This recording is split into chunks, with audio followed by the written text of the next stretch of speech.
Welcome back to Immigration News Today. If you've been waiting for an immigrant visa, or if you have family members abroad trying to join you in the United States, you may have noticed something troubling over the past several months.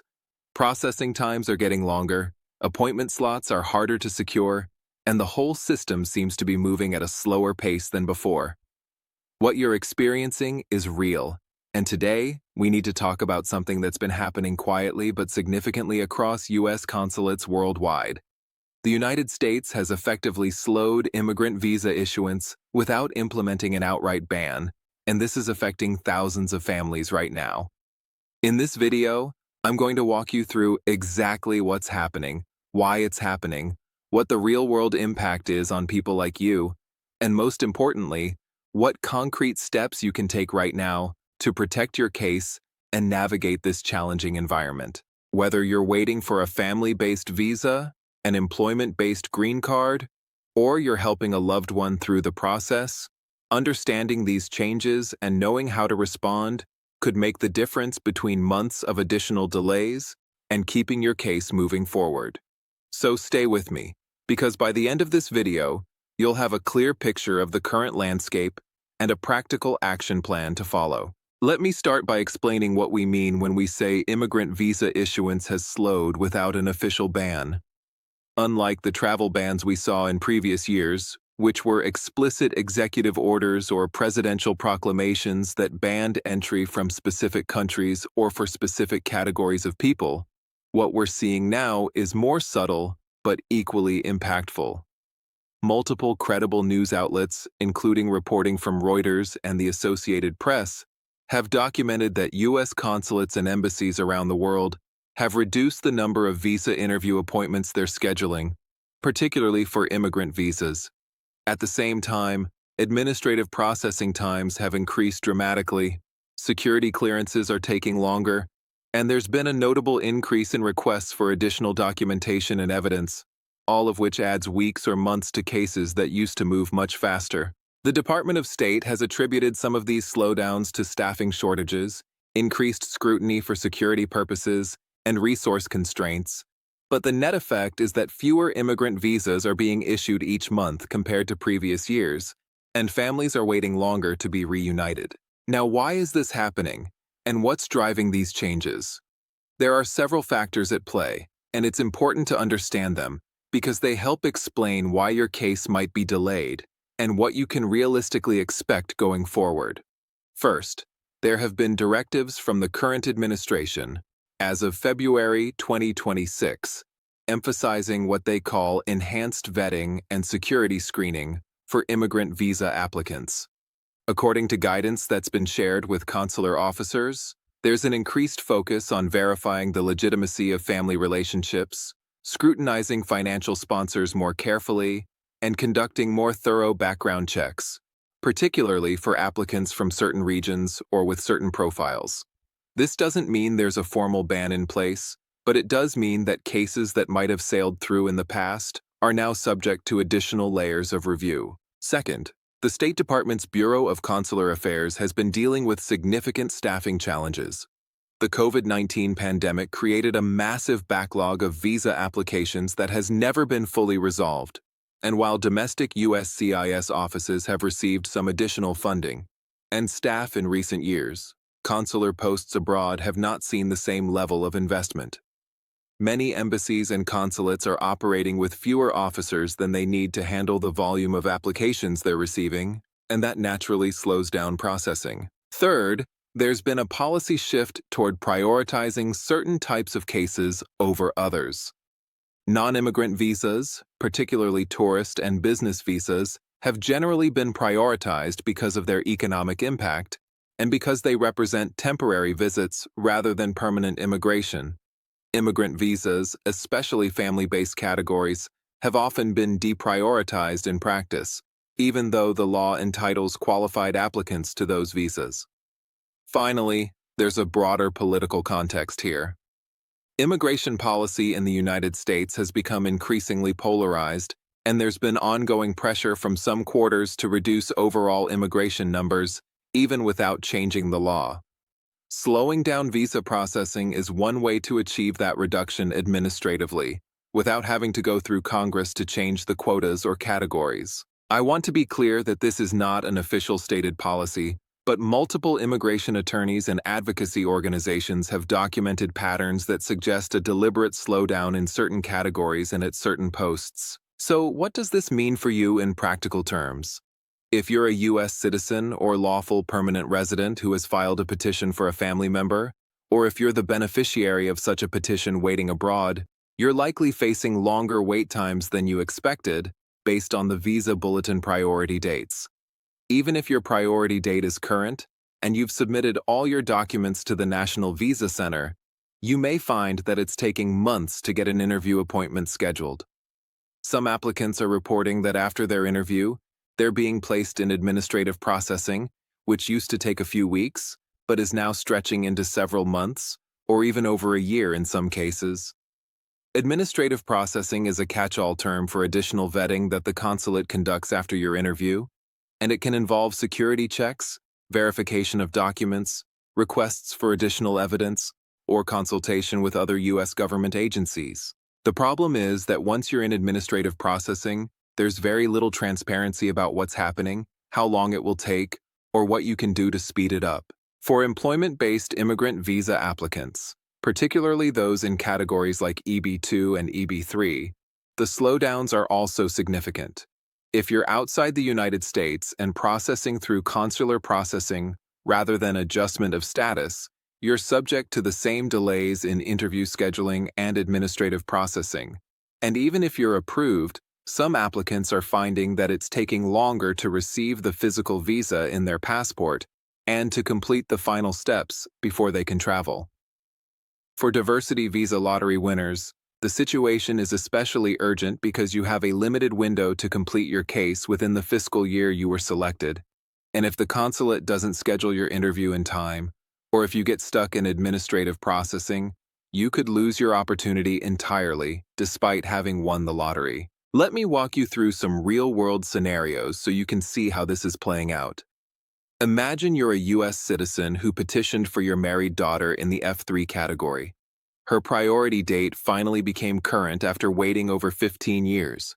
The National Visa Center sent her the instructions. She submitted all her documents and paid the fees. Everything looked perfect. But now she's been waiting 6 months for an interview appointment at the consulate in her country. And every time she checks the appointment system, there are no available dates. That's a common situation right now, particularly at high-volume posts like those in Mexico, the Philippines, India, and certain countries in Central America and Africa. Or imagine you're a green card holder who petitioned for your spouse in the F2A category. Your spouse attended the interview 3 months ago. The consular officer said everything looked fine, but that they needed to conduct some additional checks, and since then you've heard nothing. Your spouse has submitted multiple inquiries through the consulate's email system and has gotten only automated responses saying the case is still pending. That's administrative processing, and it's becoming more common and lasting longer than it used to. Here's another scenario. You're an employer sponsoring a highly skilled worker for an EB2 visa. The priority date is current, the I-140 petition was approved, and the applicant is ready to immigrate. But the consulate hasn't scheduled the interview despite multiple requests, and your business needs this person to start working as soon as possible. The delays are affecting your operations, and there's no clear timeline for when the case will be resolved. These are not hypothetical situations. These are real experiences that thousands of people are going through right now, and they're the direct result of the slowdown in immigrant visa issuance. So, what can you actually do about this? Let me give you concrete, practical steps you can take today to protect your case and maximize your chances of keeping things moving. First, if your priority date is current or approaching current, make absolutely certain that all your documents at the National Visa Center are complete, up to date, and submitted correctly. The NVC reviews documents before scheduling your interview, and any errors, missing items, or outdated documents will delay you further. Go through the NVC checklist item by item. Make sure your passport is valid for at least 6 months beyond your intended travel date. Ensure that your police certificates are recent and from the correct authorities. Verify that your civil documents like birth certificates and marriage certificates are original or certified copies with proper translations if needed, and confirm that your financial sponsor has submitted a complete and sufficient affidavit of support with all the required evidence. If there's anything questionable or borderline in your case, address it proactively with a cover letter or additional evidence, rather than waiting for the consulate to ask for it. Second, once you receive your interview appointment notice, prepare thoroughly. Consular officers are conducting more detailed interviews and asking more probing questions than they used to, so you need to be ready to clearly explain your relationship to the petitioner, provide consistent answers about your history and plans, and demonstrate that you're admissible to the United States. Bring originals of all your documents even if you've already submitted copies to NVC, and bring additional evidence of your relationship if it's a family-based petition, such as photos together, communication records, evidence of financial support, or anything else that demonstrates a genuine relationship. If there's anything in your background that could raise questions, such as prior immigration violations, criminal history, or gaps in your employment or residence, be prepared to address it honestly and provide explanations and supporting documents. Third, if you're placed in administrative processing after your interview, don't just sit back and wait. While there's limited ability to expedite administrative processing, you can and should take certain steps. First, get the case number and any other reference information the consulate provided. Then, monitor your case status regularly on the State Department's CEAC website, which shows the current status of visa applications. If your case has been in administrative processing for more than 60 days, you can submit a formal inquiry through the consulate's email or online system, referencing your case number and politely asking for an update. Be professional and concise in your communications. Don't send multiple inquiries every week because that can actually slow things down, but do follow up at reasonable intervals like every 30 to 60 days. If your case has been pending for an unusually long time, such as 6 months or more, consider reaching out to your U.S. congressional representative if you or the petitioner are U.S. citizens or constituents. Congressional offices have staff dedicated to helping constituents with federal agency issues, and they can sometimes submit inquiries to the State Department on your behalf that get more attention than individual requests. Fourth, stay informed about policy changes and updates. The Department of State occasionally issues guidance to consular posts that can affect how cases are processed, and these changes aren't always announced publicly in a clear way. Follow credible immigration news sources, check the State Department's visa pages regularly, and if you're working with an immigration attorney, make sure they're staying current on developments. Organizations like the American Immigration Lawyers Association publish updates about processing delays and policy changes that can help you understand what's happening with your case. If you're not working with an attorney but your case is complex or has been delayed for an extended period, this might be the time to consult with one. An experienced immigration lawyer can review your case, identify potential issues, advise you on how to respond to requests for evidence or administrative processing, and in some cases can reach out directly to the consulate on your behalf. Fifth, document everything. Keep copies of every document you submit, every communication you receive from NVC or the consulate, every email you send, and notes from any phone conversations, including the date, time, and name of the person you spoke with if possible. If something goes wrong or if there's a dispute about what was submitted or when, having a complete file of documentation can be critical to resolving the issue. Also, keep your contact information updated with NVC and the consulate at all times. If you move, if your email changes, if your phone number changes, update it immediately through the appropriate channels. Missing a notification because the consulate couldn't reach you can set your case back significantly. Sixth, understand your rights and the consulate's obligations. While consular decisions have broad discretion and are difficult to challenge, consulates are still required to follow the law and their own procedures. If you believe your case has been unfairly delayed or if you've been denied without proper explanation, you may have options for recourse. For example, If you were denied based on a finding of inadmissibility, the consulate should provide you with information about which ground of inadmissibility applies and whether you're eligible for a waiver. If you disagree with the consulate's decision, you can request the officer to reconsider, you can provide additional evidence, or in some cases you might be able to file a waiver application if one is available for your situation. These are complex legal matters, so again, this is where an attorney becomes essential. Let me also address something important. What's being done at a systemic level to address these delays? Advocacy organizations, immigration lawyers, and some members of Congress have been raising concerns about the slowdown in visa processing and the impact it's having on families and businesses. There have been calls for increased funding for consular operations, for hiring more consular officers, for better technology systems to streamline processing, and for greater transparency about wait times and administrative processing. Some of these efforts have resulted in modest improvements at certain posts, but the broader issue remains unresolved as of February 2026. Legislative solutions have been proposed, such as reforms to the per-country cap system that creates backlogs for high-demand countries, or increasing overall visa numbers in certain categories, but these require action by Congress and face significant political hurdles.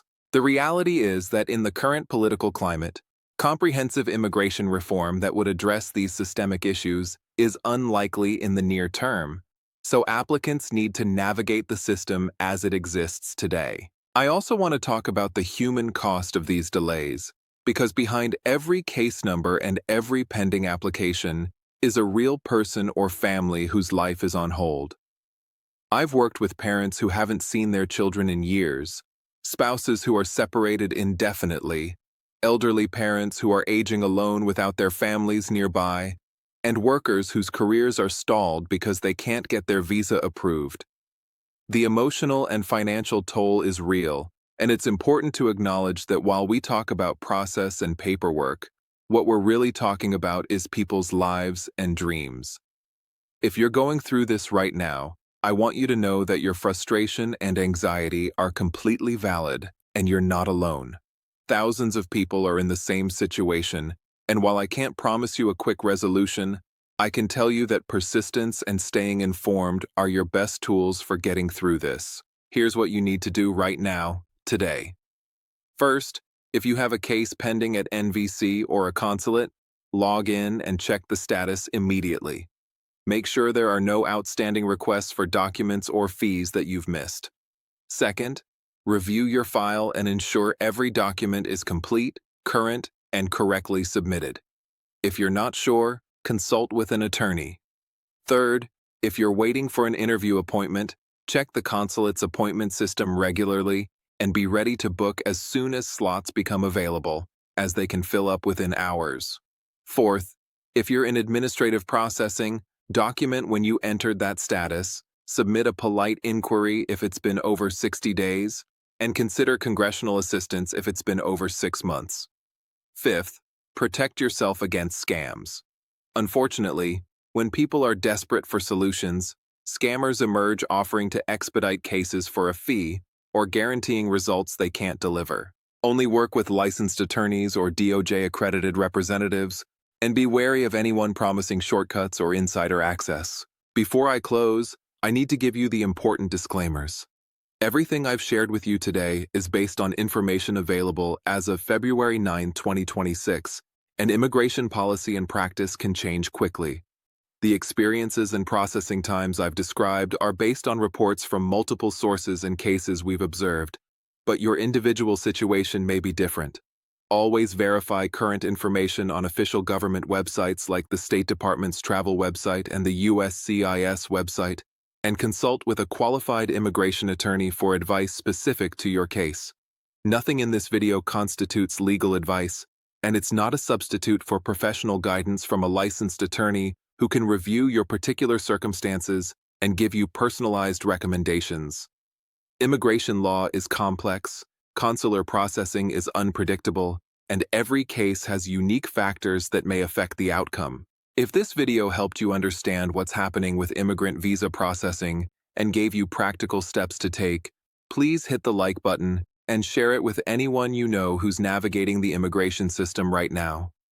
The more people who have accurate information, the better we can all support each other through these challenges.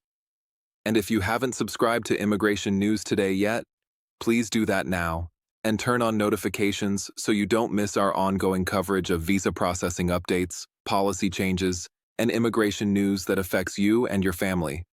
We're committed to bringing you clear, accurate, balanced information to help you make informed decisions about your immigration journey. Check the description below for links to official resources and guidance on finding qualified legal help. Thank you for watching, and remember, even when the system feels slow and frustrating, your case matters, your family matters, and there are people and resources to help you navigate this. Stay informed, stay persistent, stay hopeful, and don't hesitate to seek professional help when you need it. We're here with you every step of the way. Until next time, take care and keep moving forward.